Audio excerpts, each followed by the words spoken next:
Olá, mais uma vez, vamos dando sequência então, dentro do direito de empresa. Agora vamos entrar num assunto que se chama escrituração. Escrituração, né? Para dar uma contextualizada, precisa que você entenda o seguinte: a gente vê o quê? O empresário ele tem algumas obrigações, ele é obrigado a fazer o seu registro, ele é obrigado a fazer a sua escrituração e o levantamento do balanço patrimonial e as demonstrações do resultado, ok? Beleza. Então, como que funciona? Lembra que a gente, quando aprende sobre registro, o empresário, caso queira ser empresário individual, por exemplo, ele pega o formulário, preenche o formulário de empresário individual, leva na junta comercial, faz a sua inscrição ou registro lá e obtém lá o seu registro no Registro Público de Empresas Mercantis. Depois ele vai lá com esse documento devidamente registrado na Receita Federal, obtém o seu CNPJ, vai, caso seja o caso, na Receita Estadual, obtém a sua inscrição estadual, obtém a sua inscrição municipal. Ele começa o exercício da sua atividade, ele compra um produto, ele vende um produto, ele presta um serviço, ele faz diversos outros tipos de contrato, ele emite a nota fiscal, ele vende, os produtos que ele compra vêm com nota fiscal. E aí, isso vai gerando uma dinâmica na atividade empresarial. E o que é preciso que seja feito? É preciso que todas essas atividades, esses atos, eles sejam reduzidos a termo, ou seja, para que haja uma organização de tudo que acontece na atividade do empresário, é preciso que seja feito um sistema organizado, uniforme e legal de como se dará a redução a termo disso. E é exatamente isso que é a escrituração. Então, escriturar é pegar os documentos que dão base ao que aconteceu. Por exemplo, eu vendi um produto, eu emiti uma nota fiscal, um documento. É pegar e reduzir esse documento e colocar ele lá em um livro, de forma que eu tenha as informações organizadas nesse livro. Então, o empresário tem que fazer a contabilidade. A contabilidade é feita pela escrituração. Então, escriturar é exatamente reduzir a termo as atividades e os documentos e as situações nos livros do empresário, sejam esses livros em papel ou eletrônico. E aí nós vamos ver, então, o que a legislação no Código Civil traz sobre as regras da escrituração, quais são os livros que o empresário deve escriturar, demonstrações contábeis e mais algumas situações como a força probante dos livros e a questão do sigilo desses livros, tudo de acordo com o que está previsto no Código Civil, porque é como é cobrado, né? Após para mais uma vez você entender a dinâmica, após a escrituração, então, nos livros, ao final do exercício, ou pelo menos uma vez por ano, o empresário faz as chamadas demonstrações contábeis, que é a consolidação de todas as informações que aconteceram durante o ano. Com base nessas demonstrações, ele faz também as suas declarações, geralmente aos fiscos, né, que acarretam exatamente na apuração e pagamento do imposto devido. Então, as declarações, paga os impostos devidos, distribui os lucros. Então, tudo isso está aí no contexto da escrituração. Então, vamos ver o que eu escrevi sobre isso. Então, escrituração é concretizada pelos documentos que registram e comprovam a operação. Então, tudo que é feito tem um documento. Entrou mercadoria, tem a nota de entrada. Saiu mercadoria, tem a nota de saída.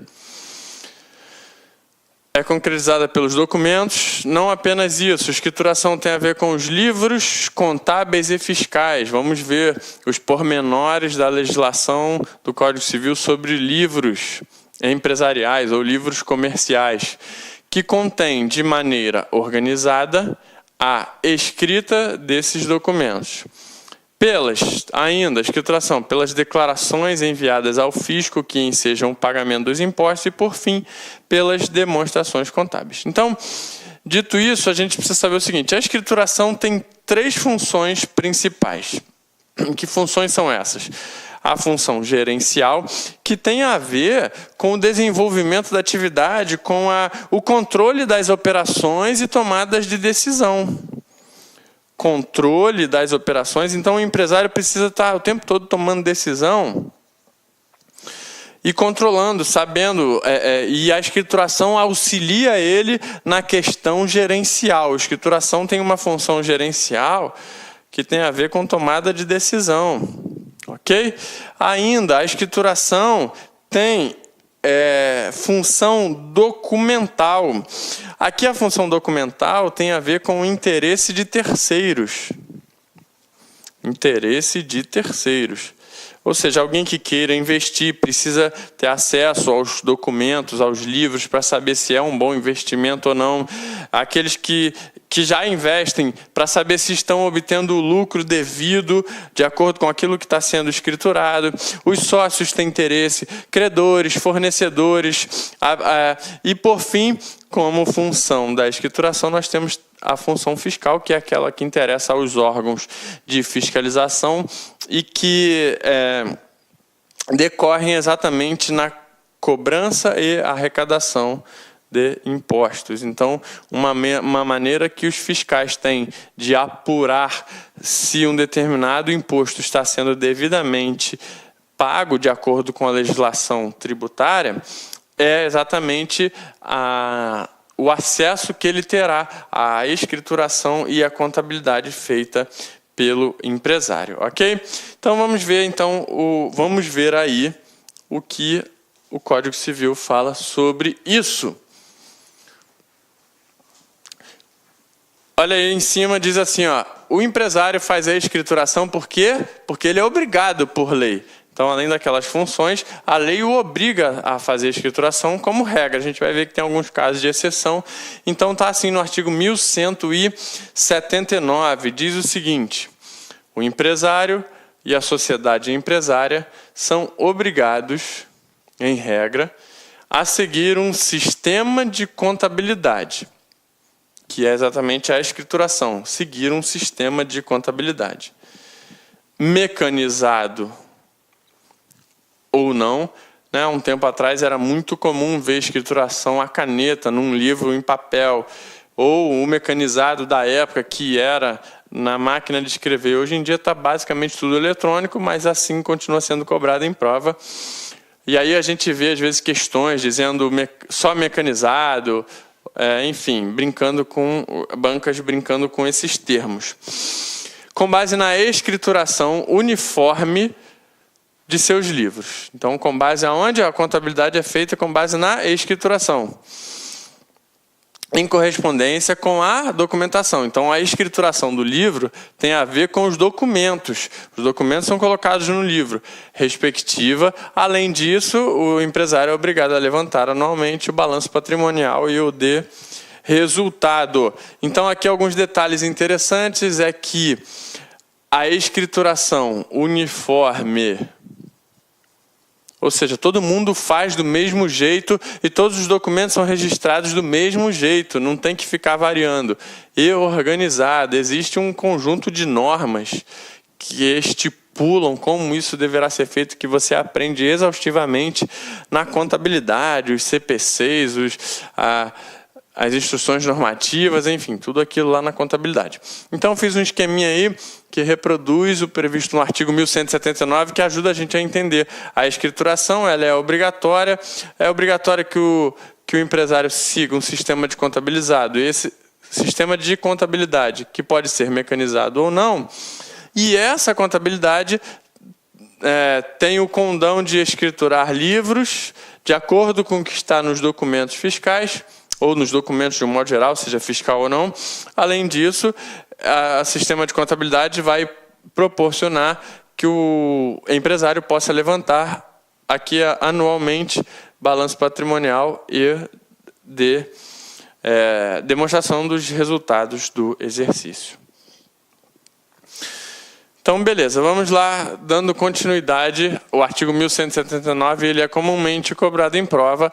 Quem é o responsável presta bem atenção aqui, pela elaboração da escrituração. Existe um tipo de profissional que é habilitado para seguir essas normas, essas regras, tecnicamente falando, que vai fazer a escrituração. Quem é o responsável pela elaboração? De acordo com o artigo 1182, diz assim: sem prejuízo no artigo 1174, a escrituração ficará, a gente vai ver o que trata a responsabilidade do 1174, que atribui ao empresário também a responsabilidade, ficará sob a responsabilidade de contabilista, legalmente habilitado, salvo se nenhum houver na localidade. Então, a regra do legalmente habilitado é aquilo, né? Toda a livre iniciativa, o livre trabalho são princípios constitucionais que são excepcionados exatamente quando a lei diz que não é tão livre assim. Alguns determinados trabalhos ou situações precisam ser regulamentadas. Então, quem é contabilista? Contabilista. É o contador formado, né, na graduação de contabilidade, como CRC, ou técnico em contabilidade. Então, o contabilista, presta atenção, ele é responsável pela elaboração, é ele quem faz. Agora, e a responsabilidade de fraude, de fazer errado, de prejudicar terceiros? Aí é só sobre o contador? O empresário se exime de qualquer tipo de responsabilidade? Não. O contador é responsável pela elaboração. A escrituração, que é o assunto que nós estamos vendo aqui, ficará sob a responsabilidade do contabilista. Aí eu já vi banca brincando com esse aqui, com a possibilidade de ser feito por alguém que não é contador. Existe, quando não houver nenhum na localidade. Contador ou técnico com registro no CRC, isso que quer dizer legalmente habilitado, Conselho Regional de Contabilidade. Então tá, a escrituração, ela deve ser feita uniforme, organizadamente, por profissional habilitado técnico. Então, existem alguns aspectos legais para os livros que receberão essa escrituração. Eu posso pegar qualquer livro, qualquer caderno, qualquer pedaço de papel e fazer? Não. Existem aspectos formais que precisam ser respeitados, já que previstos em lei. E aí, a doutrina classifica em dois tipos. Classifica em formalidades extrínsecas, que são aquelas que são os aspectos externos da escrituração. Pensa no seguinte: aqueles aspectos precisam ser observados antes de eu começar a escrever no livro. Ou seja, como que deve ser esse livro? E eu tenho também, mais à frente, a gente vai ver no próximo slide, as formalidades intrínsecas, ou seja, como que eu vou escrever. Então vamos ver aí, ó. Formalidades extrínsecas. Refere-se aos aspectos dos livros antes da escrituração ou os chamados aspectos externos da escrituração. Então diz assim o artigo 1181. Salvo disposição de lei, salvo disposição especial de lei, então uma lei pode prever alguma coisa específica. A regra é os livros obrigatórios e, se for o caso, as fichas, antes de postos em uso, devem ser autenticados no Registro Público de Empresas Mercantis. Parágrafo único diz o seguinte, eu já vi questão de banca brincando sobre isso: a autenticação não se fará sem que esteja inscrito o empresário ou sociedade empresária que poderá fazer autenticar livros não obrigatórios. Esses dois dispositivos dizem o seguinte: você quer escriturar um livro, leva lá no registro público e pede para que a junta autentique o livro, dizendo, esse livro está ok, capa dura, tantas páginas, deixa eu numerar, dá lá os aspectos formais, ok, autenticou? Autenticou. E se o empresário não tem registro na REPEM, pode fazer a autenticação de livro obrigatório? Não, não pode, né? Nenhum livro, na verdade, né? O que a lei está falando é o seguinte: os livros que são previstos em lei como obrigatórios devem ser autenticados. No entanto, os livros que são facultativos, e a lei estabelece, sim, algumas situações em que o empresário não é obrigado a escriturar determinado tipo de livro, mas mesmo assim ele tem essa faculdade, tem essa opção, a gente vai ver que livros são esses. Mas esses também facultativos podem ser levados a registro? Sim, porque poderá autenticar livros não obrigatórios. Sim, o que acontece é, o empresário se não tiver registro, se não tiver inscrição no RPEM, não pode levar livro lá para ser autenticado. Então, o que eu coloquei aqui?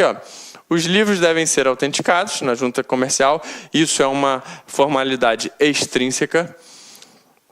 O empresário deve autenticar os livros obrigatórios. O empresário pode autenticar os livros facultativos e o empresário irregular, que é aquele que não tem registro, não pode autenticar livros, nem obrigatório, nem facultativos, ok? Formalidades extrínsecas também a gente poderia colocar livros encadernados. Encadernados. Outra formalidade extrínseca, folhas numeradas.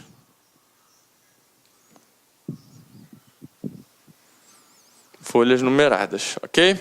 Então vamos passar aí o slide para a gente ver agora quais são as formalidades intrínsecas, ou seja, aquelas que têm a ver com a escrituração em si.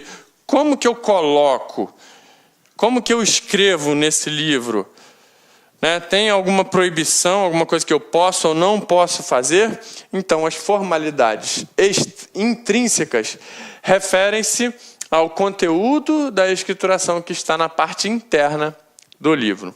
E diz assim o artigo 1183, a escrituração será feita em idioma e moeda corrente nacionais, então é em português e em real, em forma contábil, por ordem cronológica. Então, eu escrevo primeiro o que aconteceu primeiro, ordem cronológica de dia, mês e ano, sem intervalos em branco. Então, não posso pular linha, porque isso poderia dar margem a escriturar fora da ordem, botar depois, nem entrelinhas, nem borrões, nem rasuras, sem emendas ou transportes para margens. Parágrafo único.